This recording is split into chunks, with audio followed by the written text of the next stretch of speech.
someone steals salad dressing, it is the impetus for you to start a business with that. So sometimes what you thought was a loss, you know, if you're smart enough, God can open up your eyes and it can be a bigger gain than you think. You start a salad dressing company, it catches on like wildfire. Don't take no for an answer. Right. Get one break, maximize the break, and now this is like what people think and dream America really is like. Yeah. At the height, how much you making with this company? 70 million. 70 million a year. Can we actually build the next great American consumer packaged good brand without money, without expertise and desire and focus and effort? How far can that take you? Obviously, what I love about your book is you trace back, because I've had to do similar things in my own life. Now you can look back and see cracks or things you just didn't know. You didn't know what you didn't know. But you knew enough to get to a giant amount of revenue for this, and then what happens?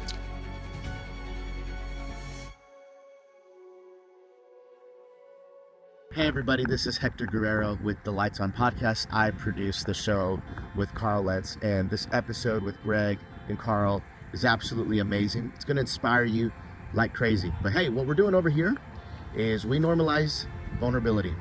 And if you're committed to doing something like that, you can become a BSIDer today.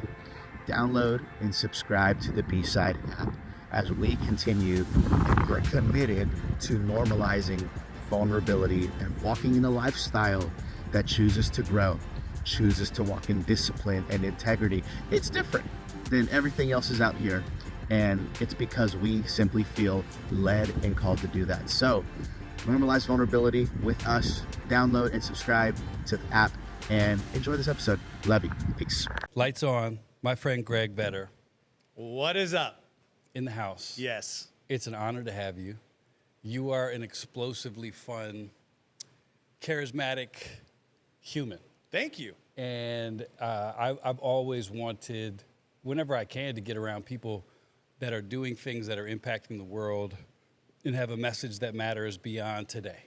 And everything about your life represents that. And we are going to talk about this amazing book, Undressed, which comes out in a few weeks. Yep. When this airs, it might even be out. So we'll try to put some links in the bios. But I'm not a big pump people's book guy because that just becomes kind of repetitive. And a lot of people don't read. So if I do get a shot talking about a book, I got to make sure that it really matters. And this is really, it's a powerful story. So I'm glad you're here. Thank you for making the trip. We're in beautiful Tulsa. And I think this book is going to change lives. What was it like? This is your first book. Yep. So what was it like writing that thing? I didn't want to write a book. Yeah. I didn't know I was going to write a book. I hired a performance coach to help me think through my failures and think through where the greatest return on my time would be and the greatest return on my focus would be in the future. Because we were being bombarded with opportunities, even though the failure for me was very painful. People saw that we built something special from nothing, and so they're like, "Hey, man, you can help us a little bit." So I wanted to focus and be able to focus my time and energy in the correct way. And so I just started talking to this dude with no plans on anything. I'm just curious about people in general. And by about the third week, he just kept asking, are these stories real that you keep telling me? I get why, because we're going to talk about some of them, but yeah, that's funny. And I was like, yeah, man. And he goes, what superpower do you have to be able to do the things that you've done, survive what you've survived, keep your chin up, keep your health, keep your family, etc.? And I said, well, I don't have any. I don't have a superpower. And he goes, well, I think you should probably think on that. So I wrote down 20 traits, maybe 30 traits. And I think if you combine all of those, it becomes a superpower, all of which for the most part can probably be developed if you choose. Yeah. So then he started asking me to elaborate, give give me a story of how you use this thing. So one of the first examples was a salad dressing story. Yeah. And he was like, that's the most insane story I've ever read.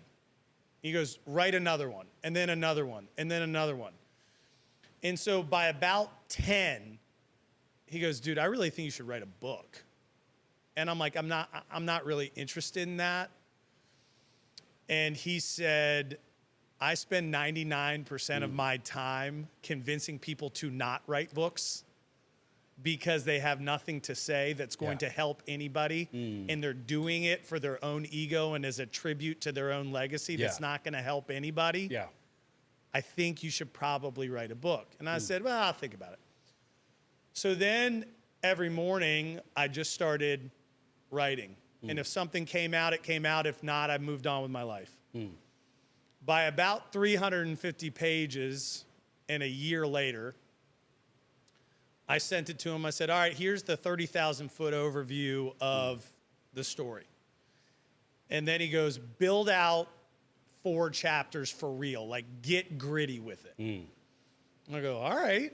So then I built out 4 chapters. And he goes, build out 4 more. And so then I'm like, okay. And he's like, dude, this is legit. You need to see if an editor wants to participate in this journey and refine this into something that's worth doing. Still, I was not convinced there was going to be a book, but I'm willing always to take a chance. I obviously, I don't want to say I don't care about failure, but I'm prepared for it. So I found an editor, the polar opposite of me. The polar opposite of me. And she goes, I only take 4 clients a year. Send me what you have. I'll call you on Monday and let. All book agents say that too. Yeah. All publishers. It's like, you only have 4? Okay. Yeah. Got it. And she called me on Monday and goes, I thought I was going to read 2 pages and I was going to call you and tell you to go pound sand. I'm 60 pages in and let's do this thing. Again, still didn't know if it was going to be anything, didn't know if anybody was going to be interested, but at a minimum, I wanted to have the story for my kids. I love that. I have 4 kids, and I looked at the process as, at a minimum, I can hand them, if it's not even going to be a book, I can print it out on paper and just hand them, you know, this is our story. Stapled documents. You know what? It's actually not a bad idea to. I've been thinking about my dad, and I saw this cool ad on TikTok about a book you can give somebody to record their story. And I was thinking every family should have that because everybody has stories and stuff you want to pass down. I'm glad you did this, and this is not a regular book. There's cool things in here I love. I love the field guide that you did. I'm going to ask you about one of them. But my thing is to get to the people that check out this podcast, invest in yourself, as many things as you can that are going to force you to be accountable for the potential that you have. Yes. And so can you give me a quick overview of life, you know, maybe through college to the point of where some of this stuff starts to pick up. But for those who are yet to meet you, you have a family, you have a wife, you have kids. Just tell me a little bit about them. So I met my wife in college. So people will meet me and they go, how do you deal with this guy? She's like, you should have seen him when he was 19 years old. I can imagine. So met my wife in college. What school is that? Washington College on the Eastern Shore. I played lacrosse there. And she's been my biggest fan since back then, you know, my #1 defender. And so I played lacrosse in college, and then I played professionally for a little bit. And I wanted to do something with my life. I didn't know what. I'm the oldest of 3 boys. We're all very different, but when we combine, it is a life force to be reckoned with. Our joke is like, we're Captain Planet. You know, it's like, win. You look a bit Captain American-y. Okay, It's I'll take a that. compliment. Also, very frustrating hairline. First thing I asked you this morning, I said, don't tell me that that's natural, and it is. So, I'm going to hold it against you for a little while. But yes, you look like Captain America to a degree. Continue. So your brothers, superpowers together, yep. And so they played lacrosse in college, and then we all played professionally together. And I was out, and I just wanted to do something with my life. I didn't know what. I was selling insurance. The insurance agency was over a bodega overlooking a graveyard. And I was cold calling every day like a maniac, trying to make ends meet, eating peanut butter and jelly sandwiches every day.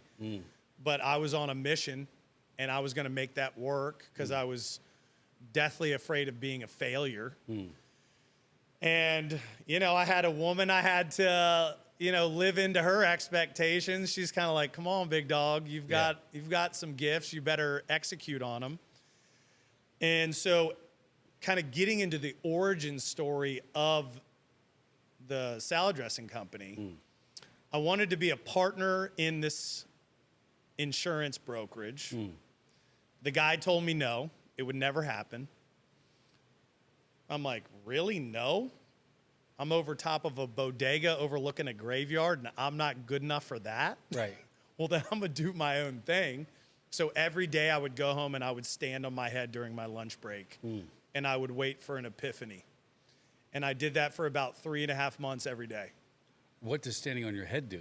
I was hoping that the blood would like fill my brain and take me to a higher level of consciousness. Did it work?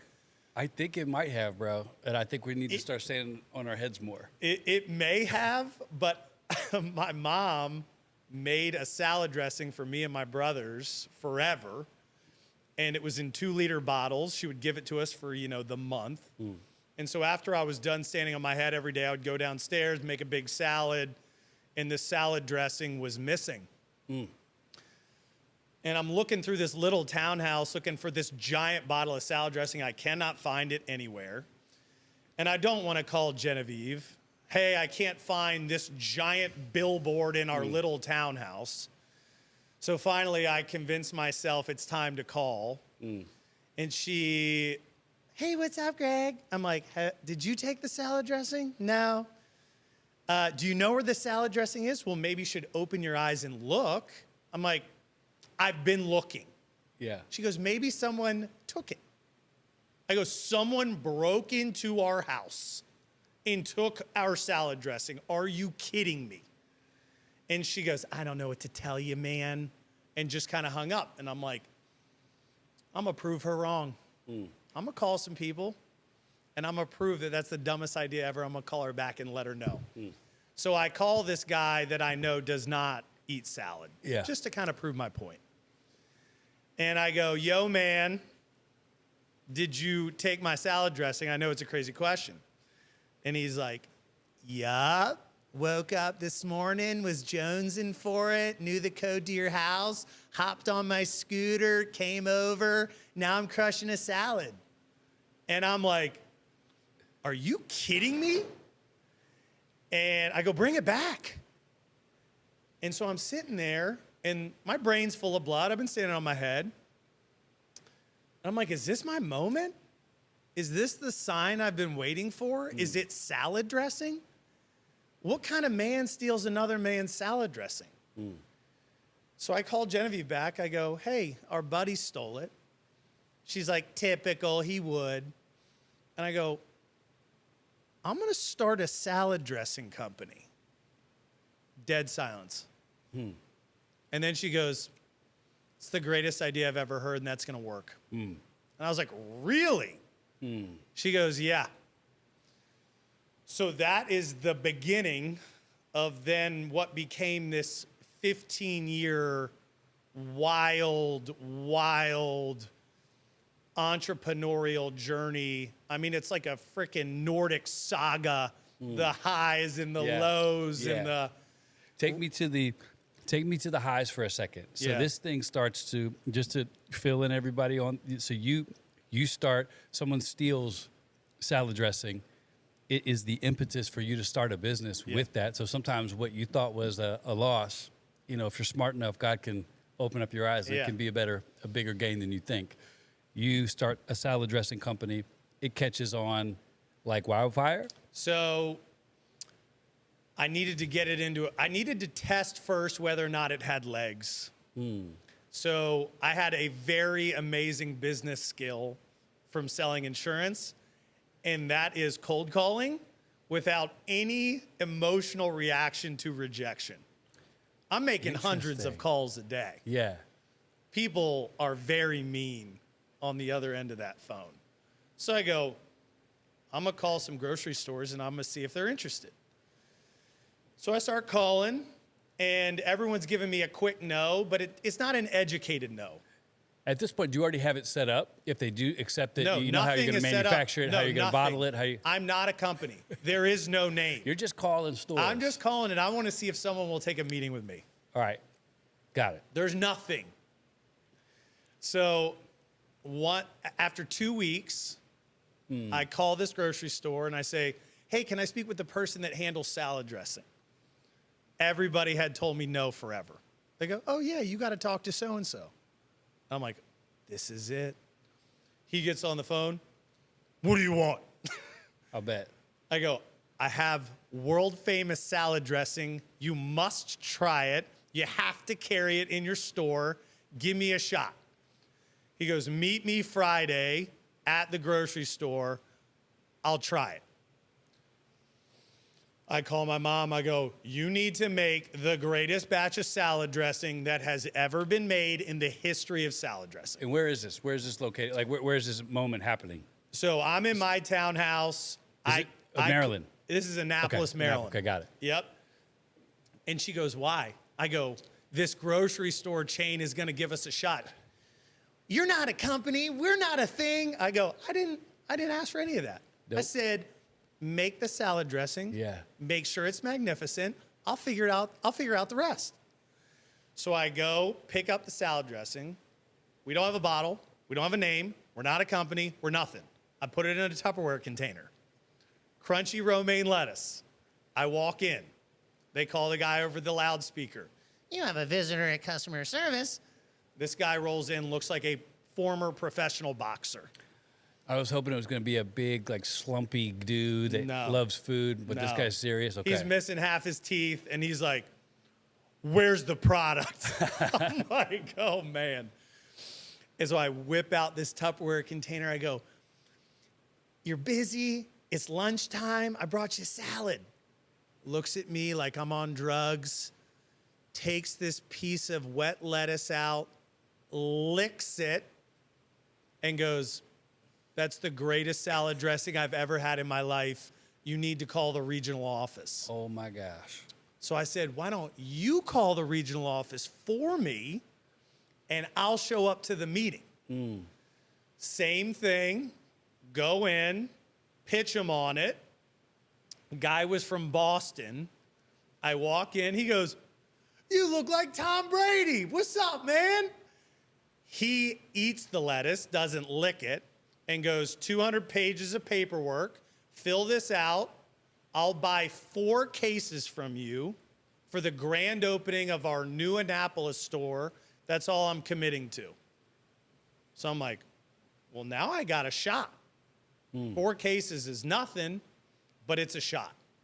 So I called Genevieve, let her know. I'm like, yo, we got a shot. And she's like, well, how much is this going to cost? I go, probably a lot. How much did it cost to get the 4 cases? Well, we had to become a food manufacturer. We had to pay food science, audit. Where did you get the bottles? Where did you get the logo? Where did you get the... So I start Googling these pages because I know nothing about food. I know nothing about food manufacturing. I literally know nothing.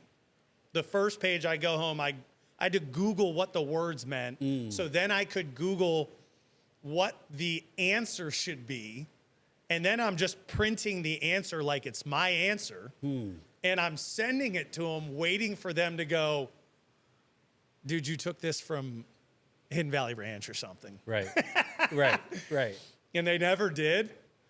And so then I figured out I'm good at art. So I came up with the name, my mom's nickname. My dad's from Southern Ohio.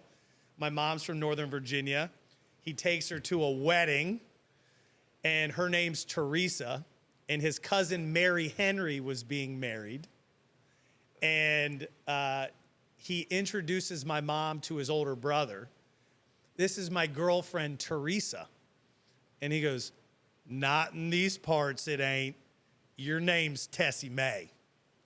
Very funny. And so then You gotta love places that just feel like they have the right to change your name on the 100%. spot, and you accept it. Yep.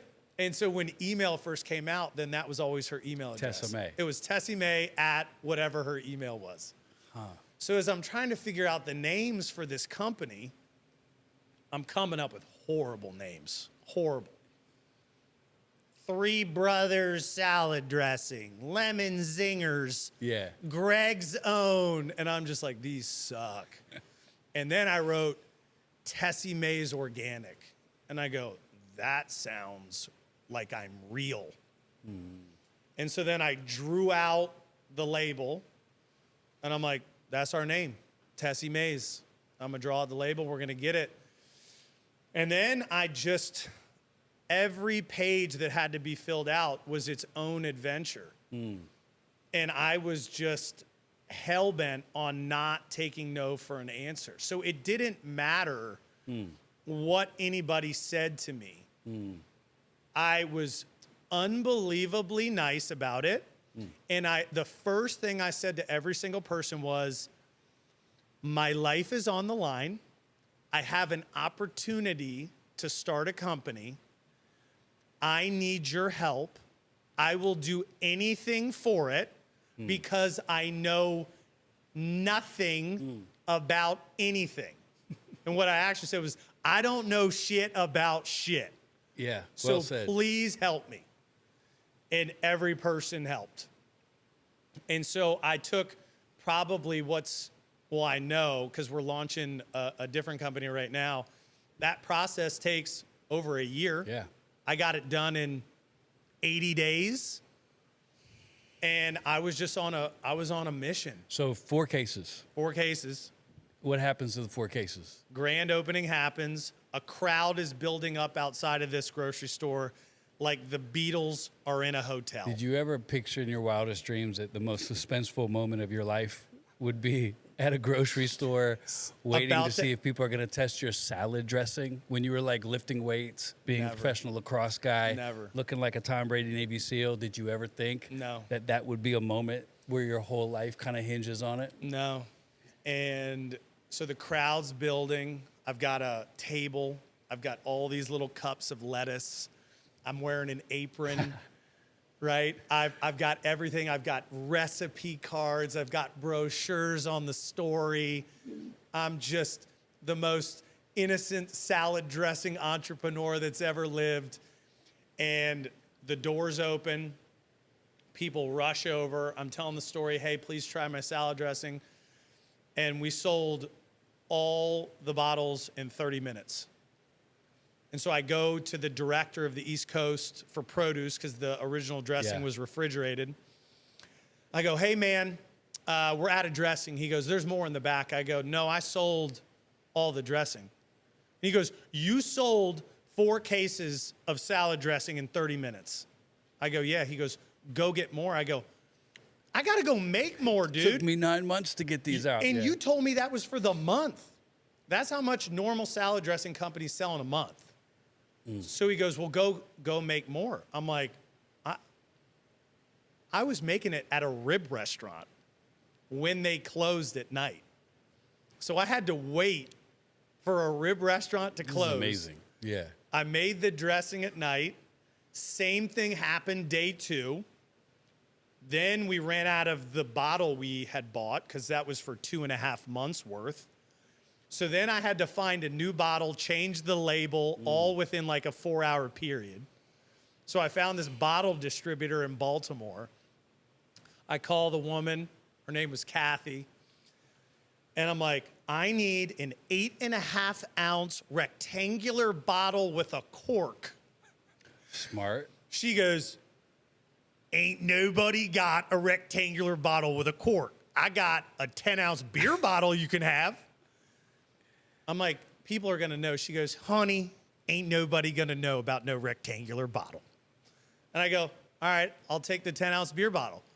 So then I bought 55 cases of beer bottles, changed the label, changed the nutrition facts, went in day 3, smashed it again. We ended up setting a national sales record. We sold 650 bottles of salad dressing in 5 days in one store. How much was your revenue? I mean, we were selling them for $8 a piece at How that much time. did the store get? Store got $450 or something like that.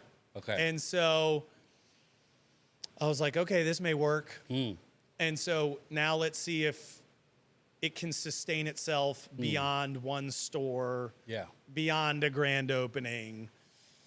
And so that's then what the rest of the journey started. It was like, well, can we actually build the next great American consumer packaged good brand without money, without expertise, without anything? Like, can will and energy and desire and focus and effort, how far can that take you? And that's what I was curious about, because I was young. I was 25. Yeah. And so I was willing to fail. I was willing to take it as far as the journey would take me. Yeah. Because you're 25, you fail, you didn't, I mean, you're 25. Right. And so that, that was a 15-year journey, and it ended not how I thought. Well, before you get there, because right now we're living out the American dream. Yes. Like the ability to work hard, be passionate, don't take no for an answer. Right. Get one break, maximize the break, and now this is like what people think and dream America really is like. Yeah. At the height, how much you making with this company? 70 million. 70 million a year. Yeah. Salad dollars. dressing. Yeah. 70 million Yep. salad dressing from your mom's kitchen. Yep. Okay, so you've made it. Uh-huh. You're feeling good. We're feeling okay. You're feeling okay. When did that start to shift? When does the 70 million wild success? Obviously, what I love about your book is you trace back, because I've had to do similar things in my own life. Now you can look back and see cracks or things you just didn't know. You didn't know what you didn't know. But you knew enough to get to a giant amount of revenue for this. And then what happens? So we had raised so we got a massive break at one point. We were Inc. Magazine's Entrepreneurs of the Year. We were getting national retail deals for the product, right? We were literally the first clean salad dressing and condiment brand in the country. We invented clean manufacturing. Nobody had ever made salad dressing without thickening agents in it before. We figured out a way to do it.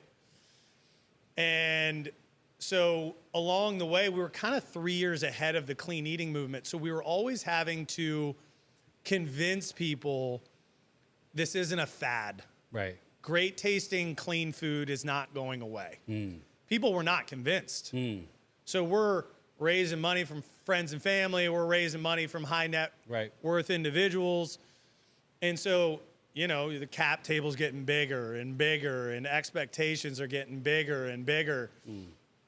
And so then there started to become investor infighting.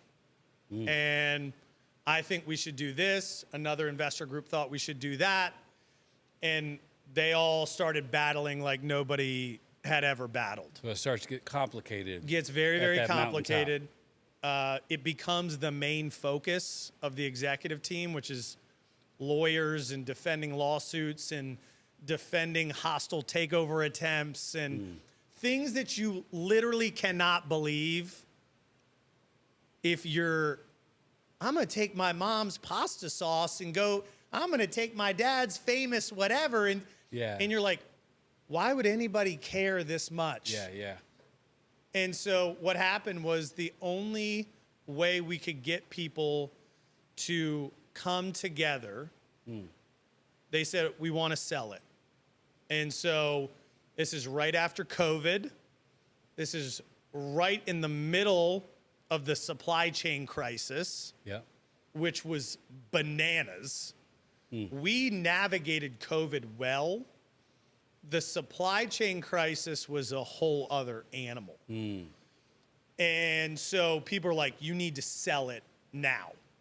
It did not feel like the right time to sell it. It felt like we were forcing it. We hired an investment banking group to sell it. They valued the business between 300 and 500 million bucks. And so now people have a number in their head of what their stock is worth. The sale process did not go well. And so when the sale process started not going well, people are going, all right, well, we don't need these losers anymore. These brothers, these rookies, they've taken it far enough. We're taking over. So everybody kind of lawyered up and they began the actual onslaught. All of the other craziness that we had been defending against almost seemed trivial compared to the battle that we were in at the end. And so here I am with this brand and this company that by every measure had done what it needed to do. And now it's beyond my control. Yeah. You know, lawyers have taken over, professional negotiators have taken over. It's no longer a thing that has authenticity or life or passion. It's a battle for greed. And so we tried our best to preserve all the shareholders' investments and value, and it just ended not how I thought it would end. And it was a long, painful, soul-wrenching process where at the end, you figure out, well, not even in the end, like in the middle, you're like, you figure out what matters in the world. Yeah. You know, each major obstacle, you really figure out, this is what matters. I had it wrong. I need to refocus. I need my priorities. Like, this is, what am I doing? Yeah.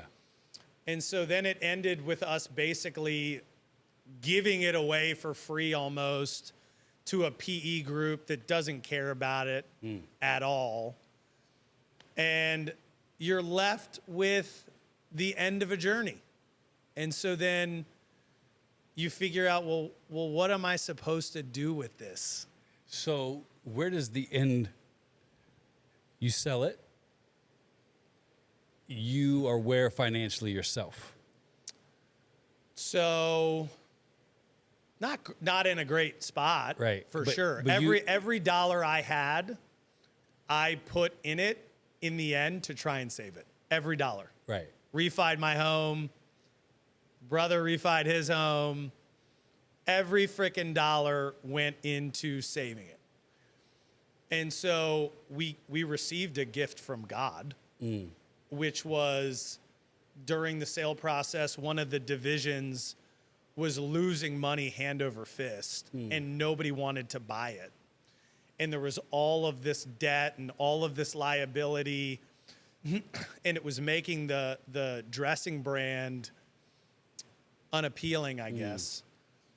And to try and make the dressing brand more appealing, I was like, I'll buy it. I'll take all of that off your hands. I will try and turn it around. I'll try and renegotiate contracts. And we'll do something. Yeah. And that ended up working beyond our wildest dreams. And so that thing that was the riskiest decision I've ever made in my life by not even close. Yeah. Wow. Ended up being our saving grace. So when things are just on fire, right? Like no one's getting paid, lawyers are approving everything. There's nothing left. We've got double mortgages out. Like, we're not getting those back. This other entity was making money. And so then it also gave us a landing place for the people that I really cared about. So instead of them kind of going down with the ship, it was like, hey, do you want to come over here and we can start doing something with this? So simultaneously, as one thing's ending, another thing is beginning. And the thing that's beginning has no investors, has no board. Yeah. You can only make correct decisions. There's no lawsuits. You buy raw materials, put it together, sell it, make the profit, make decisions with it. And so you had this like insane contrast of hell and not, which then made the perspective and reflections on why that failed so much more profound. What do you feel like you took from that?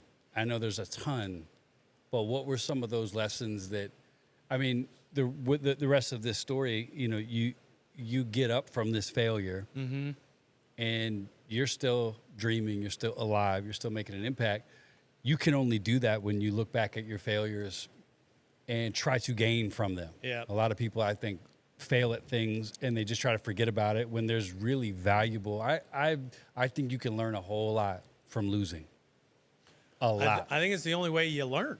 I mean, it's You ain't learning from big wins. I mean, but we never like to lose. So there's this big chasm in our society of people who are afraid to risk, afraid to lose, afraid to dare, and they can't figure out why there's no wins. Maybe the wins are in the losses. Maybe the wins are in the trying. Maybe there's stuff to be gained, because you wouldn't be sitting where you are if you just forgot about it all and tried to move past. Like, what did you take from that you brought into this new chapter that you're going, man, that wouldn't be here without that lesson?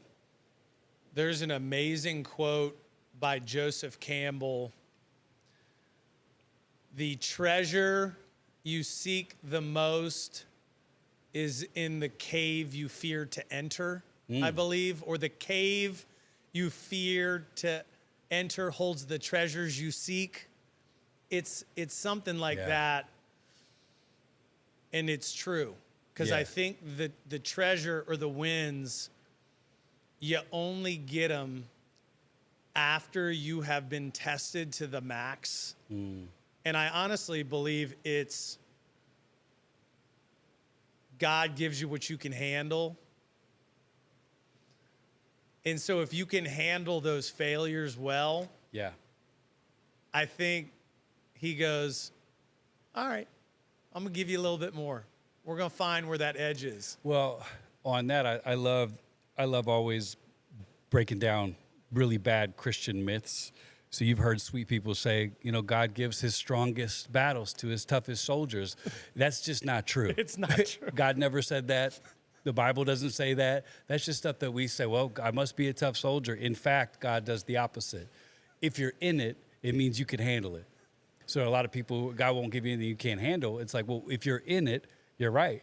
That means you're equipped somehow to dig deep enough to get through this. But the notion that God gives his toughest battles to his toughest soldiers, that's from Hallmark. Yeah. That's not from heaven. Well, and I'll tell you, during the journey, there was a lot of loss. There was a lot of pain. And I did find God in that process. It was shocking, or he found me, either one. I didn't see it coming. And that much loss and that much pain and suffering makes you really laser focus in on, well, what is the prize? What am I supposed to be doing? And there's 4 things money can't buy: your health, your soul, your time, and your children's love. Wow. And if you measure your success on that, Yeah. then that to me is my metric. Wow. Because if you really think about it, Yeah. when you see people that have done it financially and their kids hate them, have they done it? They got a lot of money to do a lot of things with a lot of pain. And you see that more often than not. So true. And so I would even say, Greg, I think there's, and you and I probably think similar on this. We live in the, especially in a podcast world where you'll see clips of dudes that are just like, this is like, I've got these 4 cars. Yeah. I've got these 5 houses. I wake up at 3:30. Yeah. And I eat nails. Yeah. And this is my life. And we show the prize of being a real successful man as stuff.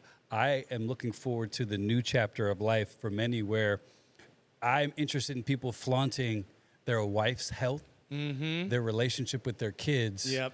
and the time they get with the people they love. Yep. If that's the metric that really matters, and it is, I'm tired of those dudes. Like I'm not a troll, but there have been times I've been tempted to be like, bro, your cars are rented. You hate life. You're miserable, and you're the success guy. Right. Like, imagine a world where we're talking to successful people that are like, yeah, my money is this and my business is this, but my wife and I have laughed together for 10 years. My son comes home from college, even when it's not a break, because he wants to hang out with me, and I'm in love with my daughters, and they love me. That has to be where we go, because it's not working the other way. Well, You've had both. You've had the world's version of success, and then it was ripped. And then you were faced in this valley of like what really matters to you, and what did you find out matters to you? so I wrote out what my perfect day was because it was so hard and so stressful at certain times that there was literally, it's in the book, there was one moment I thought I was going to die from stress.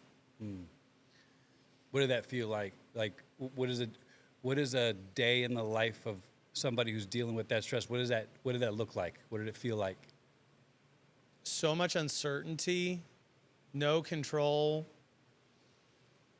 Every fear you've ever had Seems to be happening. being realized in real time for the world to see.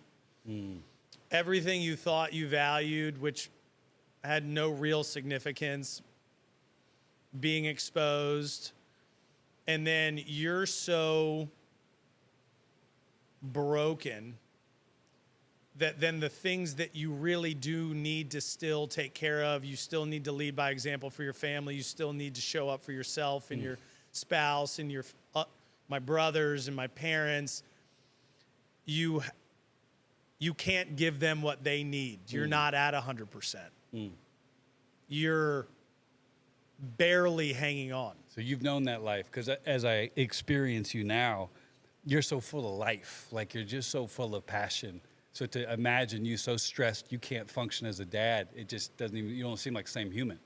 They never saw it. But you felt it. Yes. And they probably saw more than you think they did, but they For didn't sure. see Right. they didn't see that manifest maybe outwardly in you, but you don't look like, I mean, today it looks like somehow God's given you an angle on how to manage this side of your life completely differently. I think it's another reason I wanted to write the book. I'm very uncomfortable with people thinking I'm something I'm not. And so people see that you had an exit, they assume that you are the second coming, that you're going to be on the cover of Inc. magazine, that you're doing all this stuff again. And I didn't like not correcting people. I always did. But just even the thought of people going, oh, yeah, they killed it. I'm not a pretender. Yeah. And so leadership, in my view, is leading by example, leaving things better than when you found them. That's it. And so I didn't like people going, yo, man, heard you sold it, dude. That's so sick. Right. It was not sick. Yeah. I was sick. It made me sick. Yeah. Yeah. And so it was like I wanted my actual story and the lessons learned. I wanted that once kind of the book began to come to fruition, because then there was the decision to publish it. I didn't have to publish it. Yeah. Yeah. But then it was like, I actually think there's some benefit here. I think I can help people. I think the lessons that I've learned are valuable. I think they need to be said. Yeah. I don't think anyone's saying them. My Bugatti, okay, great. You have a Bugatti, great. Yeah. That is not anything. That is a car. Yeah. That sits in a garage. One hurricane, one tornado, one great car thief. Yeah. And I'm with it. Like, I'll take a Bugatti if they want to send me one. Same. Bugatti, we're open. Hook me up. We You can talk. sponsor me all you want. Yeah. But it's a car. But it's not my definition of success. Of you've made it. That is nothing. What's your definition of success now?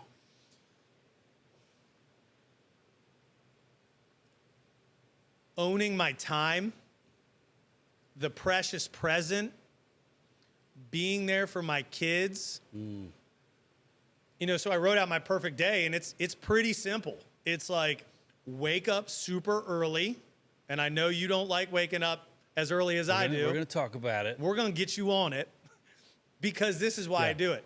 I like to wake up at 4-ish. Yeah. I like to write. I like to read something of substance. Stoic philosophy, the Bible, biographies of great people throughout history. I want something in there. I meditate. I go into an ice bath. It's horrible. I don't enjoy it. But if I can convince myself to get in that thing, then I already have a small win. Yeah. I sit in a sauna. I think about stuff. I wait for ideas to come. That's actually where I came up with the cover of the book. I go wake my kids up. We turn on music. I make them breakfast. There's a dance party every morning. They go off to school. I work out. I work for things that bring me joy. That's my day. I want to watch a sunrise. I want to watch a sunset. I want to have dinner with my family. I want to experience things of substance. Great movie, great moment, great dinner, great friend, great sports practice with my kids, little things. And then I want to go to bed early. That's it. What's your early bedtime? Before 10 always. So I kind of trigger it on, I want to get at least 7 hours of sleep. So if I'm waking up at 4 something, the minute correlates to the bedtime. So if I go to bed at 9:30, I'll wake up at 4:30. If I go to bed at 9, I'll wake up at 4. Because I can't wear myself down. Like, I need a minimum amount of sleep. Yeah. But that whole process in the morning, I have found, gave me my sanity back. It gave me clarity. Yeah, there's something beautiful about it. Hold on, let me find it, because it's so funny that we got there organically. One of the Field Guys lessons, this is like your chapter on, I don't think you do chapter titles, do you? Nope.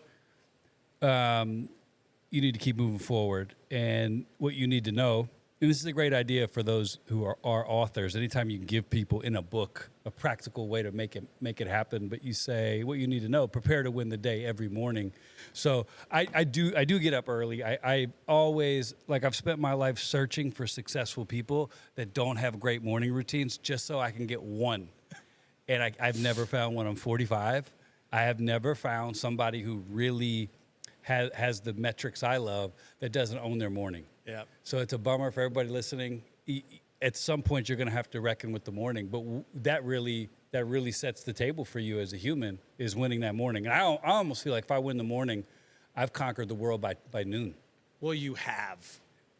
You've lived a day by noon. Yeah, and that's a huge potential breakthrough moment for somebody who's flirting with how to get out of your own way, start it in the morning. Like, what if you spent a month and you just started a new morning routine? What could happen? I mean, I bet you there's some gold in there. Yep. Yeah. And I think I always try and explain it to people. If every day is a marathon, an actual race, the Tulsa Marathon, the Annapolis Marathon, and it starts at 9 a.m., because that's when most people start their workday. Yeah. And the race has big prizes at the end for the finishers. Yeah. Big money, big moments, big everything. Wouldn't you want to have a 5-hour head start on that race or a 4-hour head start? You get to start early. Yeah. Yeah. You can cheat on this race every day. You get to do it. Yeah. And you think about that, and it's just like, that's how I'm going to live. That's you how know, I'm doing I want to, if we go back for a second to the success meter, I talked to a buddy who I love dearly, just in the valley, trying to figure out what's next and what he's going to do. And what came up in our conversation was, man, you better quickly define it, because his thing was, I want to have an impact someday. I want to have success someday. My submission to him was, there is a world where you're successful right now and you're having an impact right now. What is success to you? Whose meter? Because there's a lot of people who feel incomplete today. They feel less than. And I always say, according to who? Yep. And so if people can take a moment to think about what success means to them, that's where you're going to find where your life is breaking down or where it's breaking through. Because success for me is, I could see it on my wife's face. I'm present with my kids. I know every day if I won or lost. Yep. If you think I'm successful, a stranger that will give me no money or help if I needed it, or not involved, am I buying this car so that I can pull up to a restaurant so people I will never see again are going to think I'm successful? Oh my God, like that. Like I often ask people, when will be the moment you know you've made it? Yeah. And they stumble through it, because it's like, and sometimes when they say it, they're embarrassed. I'll know I've made it when I have certain things. Bro, that's a tough, slippery slope to live on, because if your success is based on a thing that you got, now what do you do when it's gone? Because it's a chance it could go. Yeah. So I think what you draw out of people is this question of figuring out what it really means to be successful, because you've had the world's version, and so have I to a large degree, and both of us can sit here and say, maybe success isn't measured by what the world is still peddling. Well, it's most likely not, based on my own limited experience. I'm being kind with the way I phrase my question. What I really think is it's not. Right. But for people to get that, because sometimes people say, that's easy for you to say because you've had it. Yep. And I get that line of thinking, and it's equally valuable now. Yeah. Because if I've had it, and if you've had it, and you're telling people, I always used to say, there was an old rapper who used to say, money, whoever says money can't buy you happiness never had as much as I do. Love that. I always say, it's better to be miserable and rich than it is miserable and broke. Let's not lie. I will never lie about that, because I've been poor and I've been rich. And let me tell you, being rich is dope. It's better. It's better than being poor. You have some resource. So I'm not saying these things don't matter, but I think what you draw out and why this book is powerful is because you literally, you undress the world's version of success is what you do in this book. You undress it. You let people see it for what it is. We're going to use that moving forward. That's what you do. Yeah. Like, what is undressed about? It's like, well, let me show you. Let me show you what it looks like to live an American dream. You want this so bad? Let me undress it for you, because that's who we really are. So this is what it really looks like, and the pain and the agony and the wins and the losses. And then you get to a place, and then you're here now, letting the world in on a really valuable thing that maybe as young entrepreneurs build, they don't have to lose their soul in the middle of it. Well, and I think the book is my attempt to be a seasoned field guide, a seasoned scout, right? I'm a scout bringing back the map. Yeah. And I'm like, hey, I know how we can do it. I know what to avoid.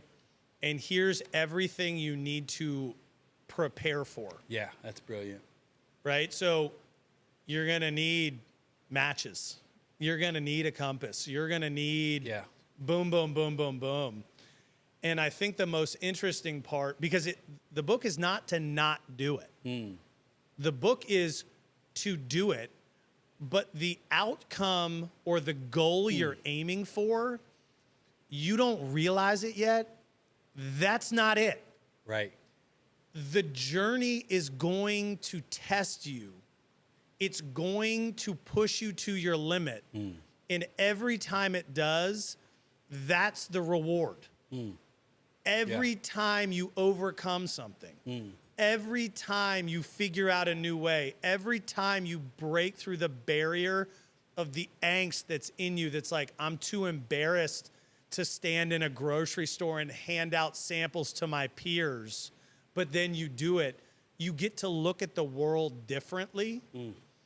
And that, which I did not realize when I first started at 25 years old, that is the gift. And now as we embark on all of these other ventures, I didn't stop doing business.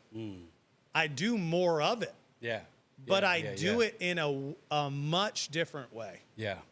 And I do the things that flow. I'm not swimming upstream anymore. I did that for a long time. I white knuckle grip that sucker until my fingers were gonna fall off. And then at the end, I could have kept white knuckle gripping. And I let go and I said, whatever happens, I'm prepared for. I don't know what that is. I don't know what that means. But I have been white knuckle gripping this sucker for so long, and this is the outcome. I must be doing something wrong. So I'm gonna remove myself from it. I'm still gonna show up every day. I still need to take action. But we're gonna see where the whitewater takes me, and we're gonna be okay with it. And if that means we never go into business ever again, so be it. I'm all right with it. I think you have, you've highlighted something that I think is wildly important, and especially no matter where you are on the journey. So if you're at the top of the mountain, like you've been, it matters as much to the people. I think a lot of the people that I have connected with that listen to this podcast, they're in that moment, like where things are building and they're going to take a risk. And I think one lesson that I hear from you and that I think is so equally important, and I echo it, is decide now what it means to make an impact and have success, because if you don't, everybody else will try to define it, and it will lead to a life of unfulfillment. And you won't be able to figure out why. You're like, man, Fortune 500, I made 5 mil, I made 20 mil, I got this, I got that, and you're still gonna feel empty. Why wait until that day? What if you found out what you're doing this for now as a builder? Imagine you in that store holding 4 cases. What if you knew exactly what defined you? What if you knew that day, maybe some of the same stuff still happens, but the way it happens is different, because you already know. I'm not waiting for somebody else to tell me I'm worthy and I'm valid. Thank God I get to go to that cool place and everyone's gonna know he made it. If that's what you were looking for, maybe now take a moment and go, what does it mean for me to be successful as a human? So much peace in there. Unbelievable amounts of peace. Like shocking amounts of peace.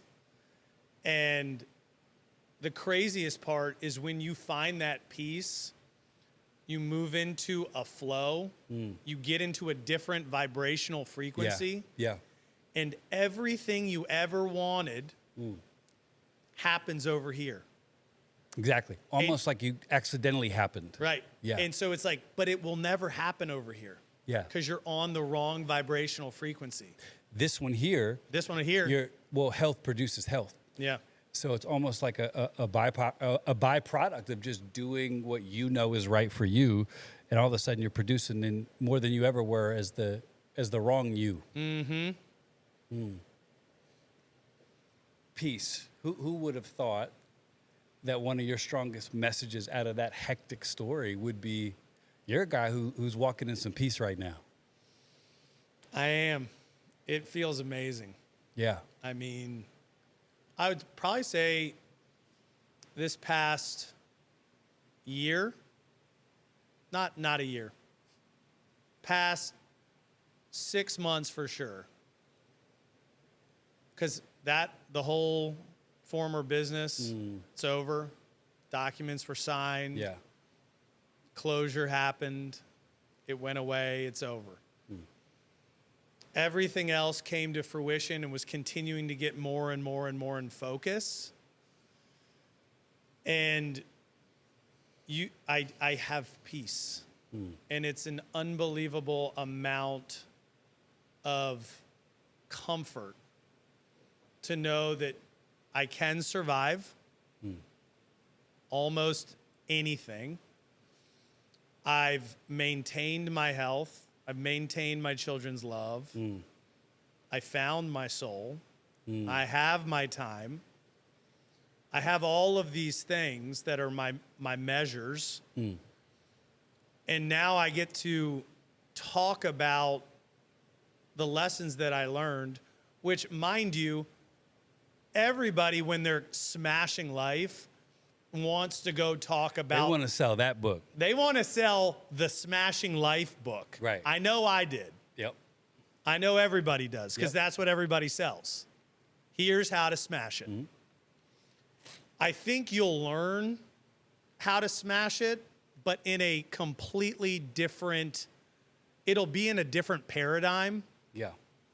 because it's not what you think. Again, Greg, I encourage people to the guy who's writing the smashing book, look at his outside the book life. Right. I don't want to read a book Right. about smashing it from a guy whose metrics aren't mine. Right. So I think we gotta really highlight that for people, because it's what you're feeding your soul with. So there's stuff to be gleaned from everybody. But my point is, who do you want to be like? You know. Yeah. Let me ask you this: are you, if someone's listening and you're off the back of a few failures, because the context of this question comes from me talking to my son, and I'm helping out a friend with something, and he said, "Dad, why do you have to help him?" And I said, "Well, you know, when you become a middle-aged man, you come across some other middle-aged men who have stopped dreaming.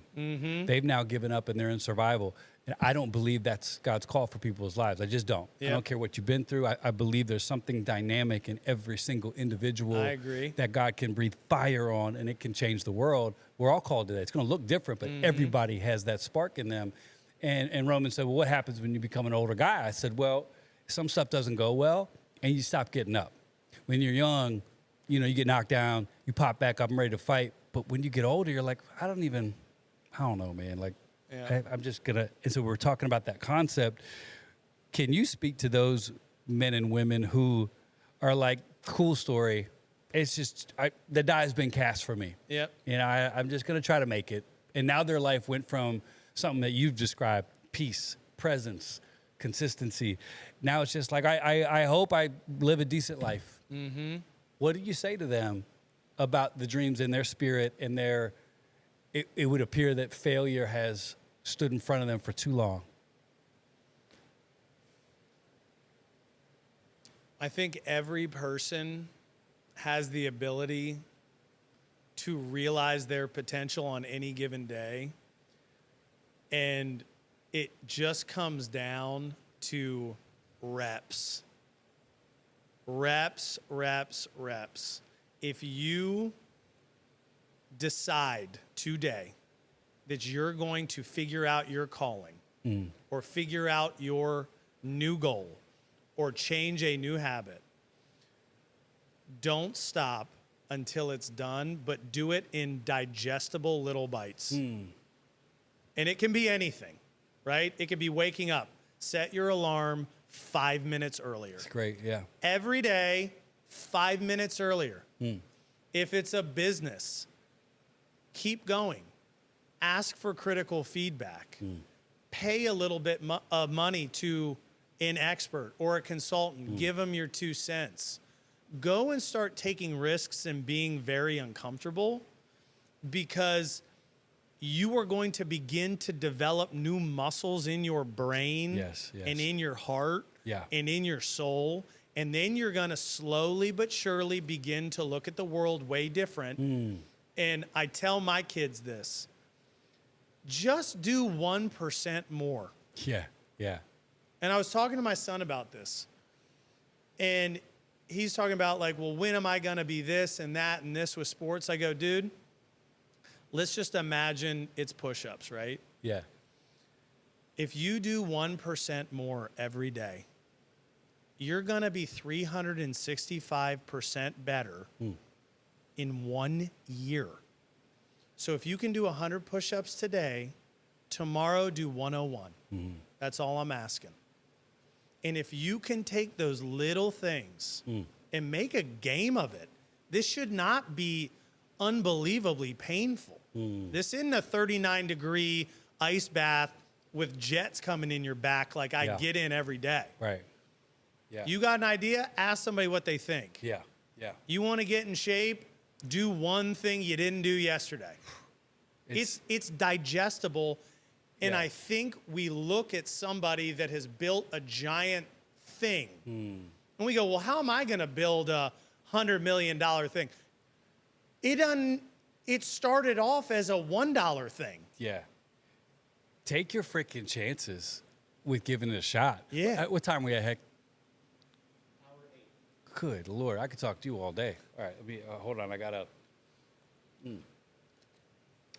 You said something earlier, and I think I'm realized as I'm talking to you, I think I found my peace on the way to a place.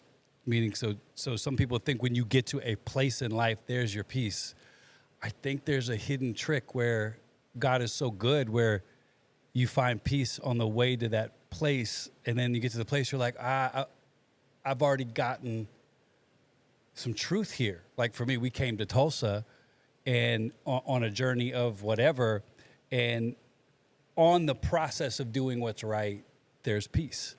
And then the stuff that you thought you wanted so bad that doesn't mean as much in a good way. It's like, I'm actually good. Like I'm actually all right. Because that's what you're speaking to is the process. My therapist told me this week, she said, your brain has always allowed you to skip processes because you're smarter or you find ways around it.